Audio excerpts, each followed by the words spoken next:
আকাশবাণী খবর পড়ছি রক্তিম ভট্টাচার্য। এখনকার বিশেষ বিশেষ খবর হল, প্রধানমন্ত্রী নরেন্দ্র মোদী আজ দুদিনের সিকিম সফরে যাচ্ছেন। আগামীকাল 4,000 কোটি টাকা মূল্যের একাধিক উন্নয়নমূলক প্রকল্পের উদ্বোধন ও শিলান্যাস করবেন প্রধানমন্ত্রী। প্রধানমন্ত্রী গতকাল আকাশবাণী থেকে সম্প্রচারিত মন কি বাত অনুষ্ঠানে 2027 সালের জনগণনায় স্বতঃস্ফূর্ত অংশগ্রহণের জন্য দেশবাসীর প্রতি আহ্বান জানিয়েছেন। ভারত ও নিউজিল্যান্ডের মধ্যে বহু প্রতীক্ষিত মুক্ত বাণিজ্য চুক্তি আজ স্বাক্ষরিত হতে চলেছে। পশ্চিমবঙ্গে বিধানসভা নির্বাচনের দ্বিতীয় দফার জন্য প্রচারাভিযান আজ সন্ধ্যায় শেষ হচ্ছে। ভোট পর্বের মাঝেই দক্ষিণ 24 পরগনার ভাঙড় থেকে 79টি বোমা উদ্ধারের ঘটনায় এনআইএ তদন্তের নির্দেশ দিয়েছে কেন্দ্রীয় স্বরাষ্ট্র মন্ত্রক। পশ্চিম আফ্রিকার মালিতে সামরিক ঘাঁটিতে চালানো বিদ্রোহীদের হামলায় সেদেশের প্রতিরক্ষামন্ত্রী জেনারেল সাদিও কামার নিহত। আইপিএল ক্রিকেটে গতরাতে কলকাতা নাইট রাইডার্স সুপার ওভারে লখনৌ সুপার জায়ান্টসকে হারিয়ে দিয়েছে। আসছি বিস্তারিত খবরে। প্রধানমন্ত্রী নরেন্দ্র মোদী দুদিনের সিকিম সফরে আজ গ্যাংটকে পৌঁছবেন। এই সফরে শ্রী মোদী সিকিমের অঙ্গরাজ্য হিসেবে মর্যাদা লাভের 50 বছর পূর্তির সমাপ্তি অনুষ্ঠানে যোগ দেবেন।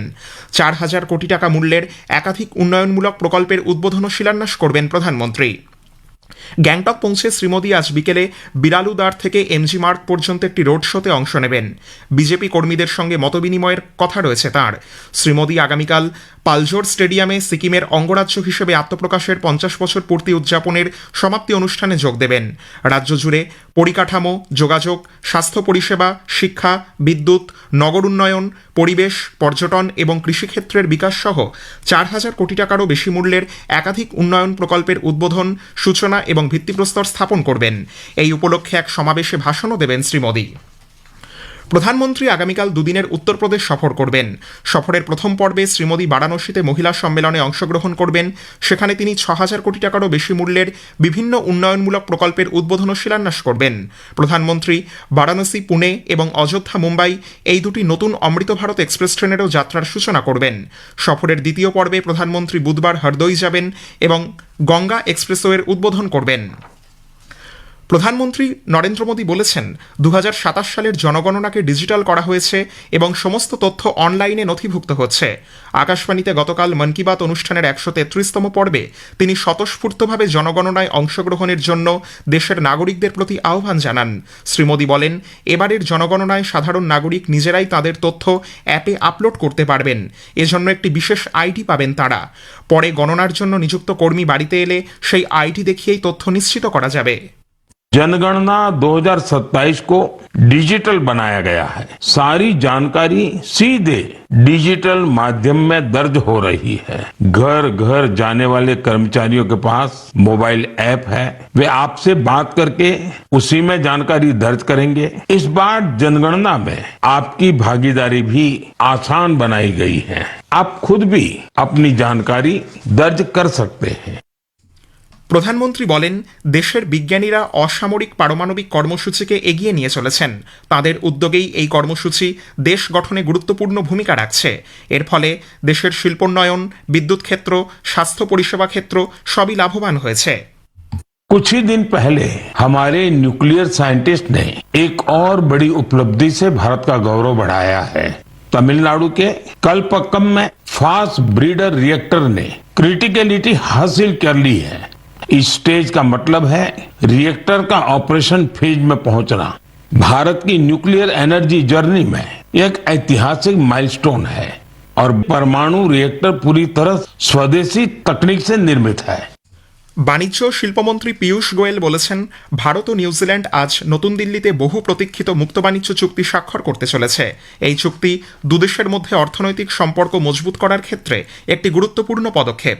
নিউজিল্যান্ডের বাণিজ্য ও বিনিয়োগ মন্ত্রী টড ম্যাকলের সঙ্গে গতকাল আগ্রার তাজমহল পরিদর্শনের সময় শ্রী গোয়েল বলেন, কয়েক বছর ধরে উচ্চ পর্যায়ের আলোচনার পর অবশেষে চুক্তিটি চূড়ান্ত হয়েছে। এই চুক্তির লক্ষ্য হল আগামী 5 বছরে দ্বিপাক্ষিক বাণিজ্য দ্বিগুণ করে $5 বিলিয়ন উন্নীত করা। भारत और न्यूजीलैंड के बीच जो द्विपक्षीय व्यापार समझौता न्यूजीलैंड के वाणिज्य मंत्री टॉड मैकले और मेरे बीच कई वर्षों से बातचीत के बाद तय हुआ, जो माननीय प्रधानमंत्री नरेंद्र मोदी जी और न्यूजीलैंड के प्रधानमंत्री क्रिस्टोफर लक्सन दोनों के बीच फाइनल हुआ, उसको साइन करने जा रहे हैं। उसको मोहर लग जाएगी और कुछ ही महीनों में फिर वो भारत और न्यूजीलैंड के बीच बड़े पैमाने पे व्यापार भी बढ़ाने का एक साधन बनेगा। পশ্চিমবঙ্গে বিধানসভা নির্বাচনের দ্বিতীয় দফার জন্য প্রচারাভিযান আজ সন্ধ্যায় শেষ হচ্ছে। এর সঙ্গেই শুরু হবে সাইলেন্স পিরিয়ড।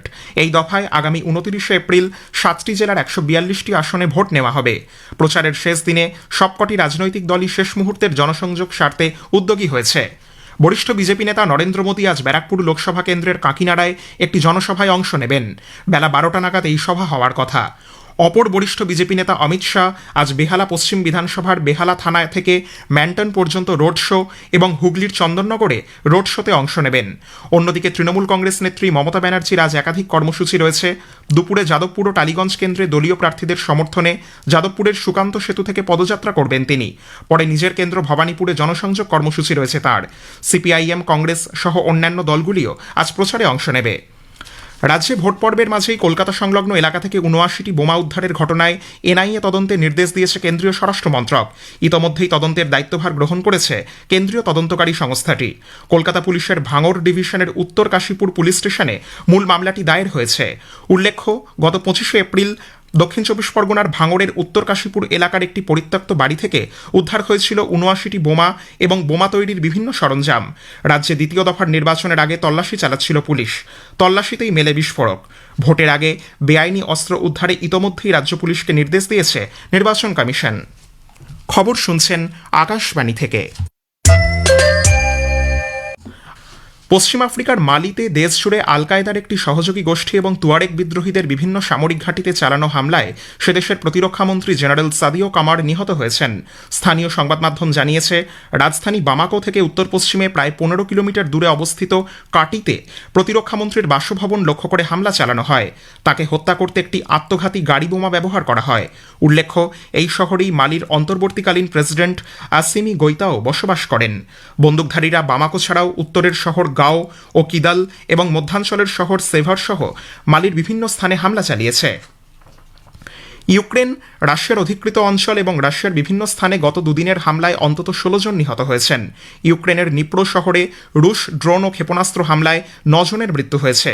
এদিকে ক্রিমিয়া, লুহান্স্ক এবং রাশিয়ার বেলগরোদ অঞ্চলে পৃথক হামলায় প্রাণহানির ঘটনা ঘটেছে। ইউক্রেন জানিয়েছে, তারা ইয়ারোস্লাভল অঞ্চলের একটি তেল শোধনাগারে ড্রোন হামলা চালিয়েছে। এর ফলে শোধনাগারে আগুন লেগে যায়। গাজা উপত্যকায় গতকাল ইসরায়েলি সেনার গুলিতে প্যালেস্টাইনের 4 নাগরিক নিহত হয়েছেন। হাসপাতাল কর্তৃপক্ষ জানিয়েছে, গাজা সিটির কুয়েত রাউন্ডাবাউটের কাছে 2 ব্যক্তিকে গুলি করে হত্যা করা হয়েছে। মধ্য গাজার একটি মসজিদের কাছে আরেকজন নিহত হয়েছেন। অন্যদিকে নাসের হাসপাতাল জানিয়েছে, দক্ষিণ খান ইউনিসে 40 বছর বয়সী এক মহিলা গুলিতে প্রাণ হারিয়েছেন। 2 বছরেরও বেশি সময় ধরে চলা সংঘাত থামাতে যুদ্ধবিরতি কার্যকর থাকা সত্ত্বেও নতুন করে হিংসার ঘটনা ঘটছে। সৌদি আরবে নিযুক্ত ভারতের রাষ্ট্রদূত সুহেল খান গতকাল মক্কা সফরে ভারতীয় হজ যাত্রীদের জন্য সুযোগ সুবিধা স্বাচ্ছন্দ্য খতিয়ে দেখেছেন। খান মদিনা থেকে ট্রেনে করে মক্কায় আসা ভারতীয় হজ যাত্রীদের প্রথম দলটিকেও স্বাগত জানান তিনি। জেড্ডায় নিযুক্ত ভারতের কনসাল জেনারেল ফাহাদ সিউরি এবং কনসাল হজ সাদাফ চৌধুরীও সেখানে উপস্থিত ছিলেন। চলতি বছর বিপুল সংখ্যক ভারতীয় হজযাত্রী মক্কা ও মদিনা ভ্রমণের জন্য হারামাইন হাই স্পিড রেলওয়ে ব্যবহার করবেন বলে জানা গেছে। লখনৌয়ের একানা ক্রিকেট স্টেডিয়ামে গতরাতে আইপিএল ক্রিকেটের ম্যাচে কলকাতা নাইট রাইডার্স সুপার ওভারে লখনৌ সুপার জায়ান্টসকে হারিয়ে দিয়েছে। লখনৌ টসে জিতে কেকেআরকে ব্যাট করতে পাঠায়। কেকেআর 20 ওভারে 7 উইকেটে 155 রান তোলে। লখনৌ 20 ওভার শেষে 8 উইকেটে ওই রান তোলে। এরপর সুপার ওভারে প্রথমে ব্যাট করতে নেমে লখনৌ 3 বল খেলে 2 উইকেট হারিয়ে 1 রান তুলতে সমর্থ হয়। জবাবে কলকাতার রিঙ্কু সিং প্রথম বলে বাউন্ডারি মেরে জয় নিশ্চিত করেন। রিঙ্কু সিং ম্যাচের সেরা হয়েছেন। এর আগে চেন্নাইয়ের এম এ চিদম্বরম স্টেডিয়ামে গুজরাট টাইটান্স চেন্নাই সুপার কিংসকে 8 উইকেটে হারিয়ে দেয়। আইপিএল ক্রিকেটে আজ দিল্লি ক্যাপিটালস রয়্যাল চ্যালেঞ্জার্স বেঙ্গালুরুর মুখোমুখি হবে। দিল্লির অরুণ জেটলি স্টেডিয়ামে খেলা শুরু হবে সন্ধ্যে 7:30টায়। শেষ করার আগে খবরের বিশেষ কিছু অংশ আরও একবার। প্রধানমন্ত্রী নরেন্দ্র মোদী আজ দুদিনের সিকিম সফরে যাচ্ছেন। আগামীকাল 4,000 কোটি টাকা মূল্যের একাধিক উন্নয়নমূলক প্রকল্পের উদ্বোধন ও শিলান্যাস করবেন প্রধানমন্ত্রী। ভারত ও নিউজিল্যান্ডের মধ্যে বহু প্রতীক্ষিত মুক্ত বাণিজ্য চুক্তি আজ স্বাক্ষরিত হতে চলেছে। পশ্চিমবঙ্গে বিধানসভা নির্বাচনের দ্বিতীয় দফার জন্য প্রচারাভিযান আজ সন্ধ্যায় শেষ হচ্ছে। খবর শেষ হলো। এর পরের খবর 7:25 মিনিটে।